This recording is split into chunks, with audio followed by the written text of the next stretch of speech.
Assalamualaikum teman-teman. Apakah adik-adik pernah lihat gunung yang besar sekali? Coba bayangin, kalau gunung itu dijadikan sebuah rumah. Bisa nggak ya?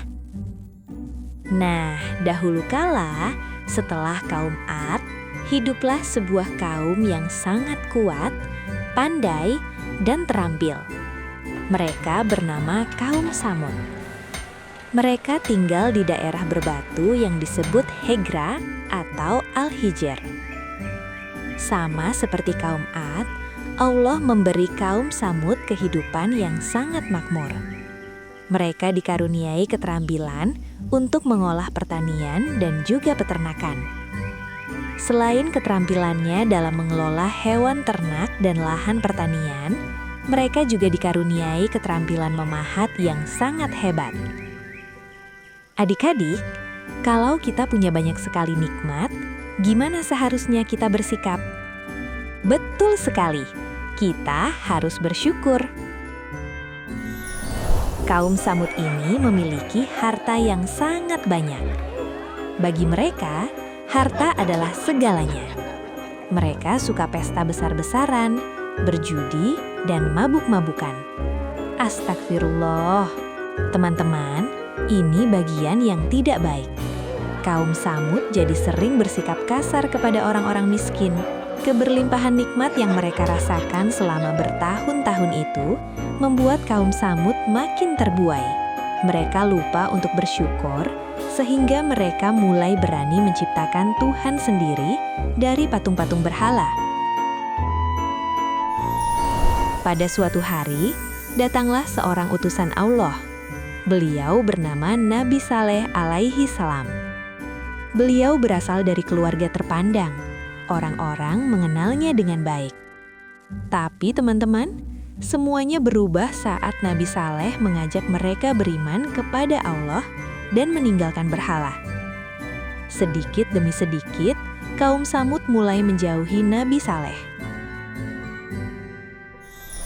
Berkali-kali Nabi Saleh berdakwah dengan penuh kesabaran dan kelembutan untuk beriman kepada Allah. Tapi kaum Tsamud terus-menerus menolak. Hanya sedikit yang ingin beriman kepada Allah Subhanahu wa Ta'ala. Nabi Saleh mengingatkan kepada mereka bahwa Allah akan membalas semua dosa yang pernah diperbuat. Nabi Saleh berkata, "Mohonlah ampunan dari Allah atas dosa-dosa kalian yang telah lalu." Kaum Tsamud justru membangkang dan meminta bukti apabila memang ada Tuhan selain berhala yang mereka sembah. Ini bagian yang luar biasa, teman-teman. Apakah itu? Nabi Saleh berdoa kepada Allah untuk menunjukkan kuasa-Nya agar kaum Tsamud percaya bahwa tiada Tuhan selain Allah. Allah mengabulkan doa Nabi Saleh. Allah memerintahkan Nabi Saleh untuk memukulkan tongkatnya ke bongkahan batu besar. Dan, subhanallah teman-teman, dalam bongkahan batu besar itu muncul seekor unta betina yang sangat besar dan gemuk. Unta itu berjalan, pelan-pelan, seolah-olah sudah ada di situ semenjak tadi. Inilah mujizat yang ditunjukkan oleh Allah kepada kaum Tsamud. Sebagian dari mereka terkagum-kagum dengan apa yang mereka lihat. Mereka menjadi saksi atas kuasa Allah. Kemudian, Nabi Saleh melepaskan unta betina itu agar ia bebas bergerak ke sana kemari. Tapi sebelumnya, Nabi Saleh memperingatkan kaum Tsamud. Apabila ada yang mengganggu unta itu, maka ia akan mendapat hukuman dari Allah. Setelah mujizat tersebut, sebagian dari mereka berubah pikiran dan mulai mendengarkan dakwah Nabi Saleh. Hebatnya lagi, mereka mulai menyatakan diri untuk meninggalkan berhala dan beriman kepada Allah Subhanahu wa Ta'ala. Para petinggi kaum Tsamud gelisah melihat Nabi Saleh mulai didengar dan bertambah pengikut setelah peristiwa tersebut. Mereka pun berunding untuk menghentikan Nabi Saleh agar tidak lagi menyebarkan ajarannya.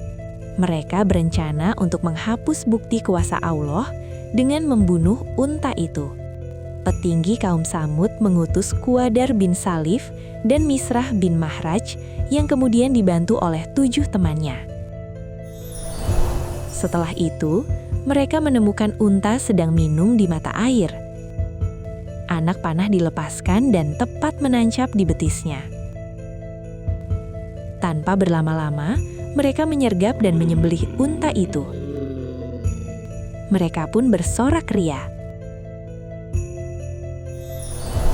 Nabi Saleh sedih melihat untanya telah mati. Lalu Nabi Saleh berkata dengan tegas, "Kalian telah ingkar janji, maka azab dari Allah akan datang kepada kalian kecuali kalian bertaubat kepada Allah Subhanahu wa Ta'ala." Kaum Tsamud menolak bertaubat. Bahkan mereka malah congkak di hadapan Nabi Saleh dan menunggu bukti hukuman dari Allah.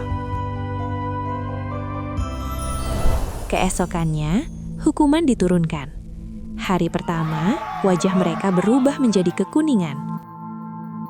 Hari kedua, wajah mereka berubah jadi merah.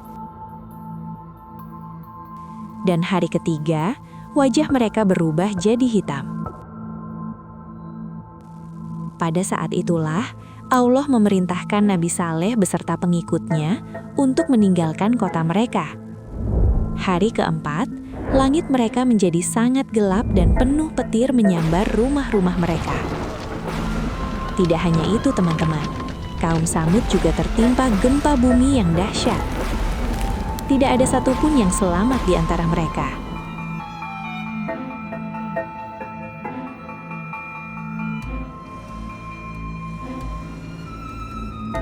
Nabi Saleh bersama pengikutnya pun selamat dari azab mengerikan itu.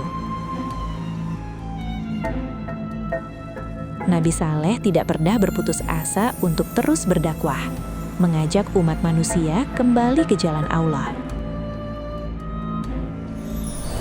Teman-teman, itulah kisah Nabi Saleh.